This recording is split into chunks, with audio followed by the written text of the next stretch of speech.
everyone, and welcome to episode 1 of our Ort Farms virtual field trips. Today our focus is going to be on our annual plants in our greenhouses. So here at Ort Farms, even though many of you are stuck inside your homes, it is a very busy time for us on our farm. We're busy planting and getting everything in our greenhouses ready to go. First thing we're going to look at is how we actually plant our crops and how they start. So most of the things that we grow either start from seed or these little transplants that we call seedlings. So this is an example of rosemary. If you look, each of these is a little tiny plant, little baby plant. You can see all the roots growing around it. And what we actually do is take these, put them in a little pot, stick a hole for it, and put him right in there, tuck him in, and then give him some water. So he has room to grow in this big pot. Sort of like a snail when they grow out of their shell, you need to give them more room than they have in the little transplant pot so they can grow bigger. So we're just going to go on a little tour and see what we have in here. On this side, we have all of our herbs. So we have our mint, we have oregano, catnip, which cats really love. And back here, this is actually pretty cool. This is a little flower that is actually edible. Like it says, delicious fresh salads. You can actually put this in your salads.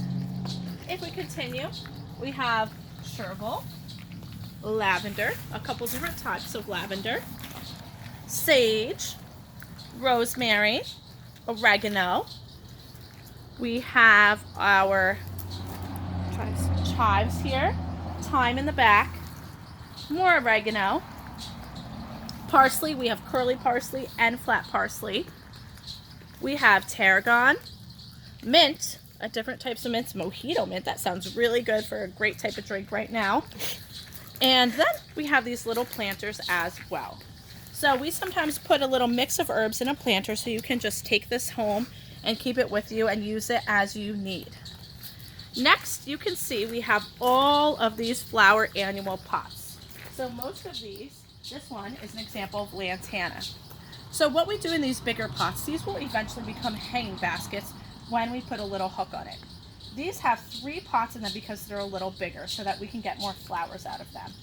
So we just plant 3 of them. These ones have most of the same, but as you get further down, you can see these actually have different colors and different types of plants in them.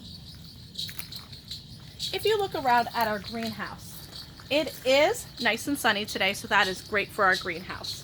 We have a fan to keep it a little cool in here so it doesn't get too hot. When the things are growing in here, it all depends on the sun based on when we water them. If it's really sunny and hot, we need to water them every day. If it's a little cloudy, then we can probably wait and skip a day. The way that you can tell if they need water is either by holding it and feeling how heavy the pot is, or sticking your finger really deep into the pot, okay? You can't always tell from the surface because it might be wet on the top, but not deep down where the roots really need the water. So if we take a look down here, we have some more proven winners, okay? We have some geraniums that are growing, and we have some mixed pansy baskets. Now, what's interesting that we do here is if they're blooming a little too early, then we actually can kind of halt their growing by putting them in our big cooler. So these are pretty bloomed. Even though we opened right now, we are not really open until April 1st. So we kind of want to halt their growing because we want people to have them at their maximum potential. So these ones that are bloomed, we are going to be taking into our cooler to kind of keep them a little cooler because that will halt their growth so they don't grow too much. So this is the intro to our first greenhouse. Next episode, we will show you our other greenhouse, and we're going to continue as the days go on. So tune in for next time. Thanks for watching.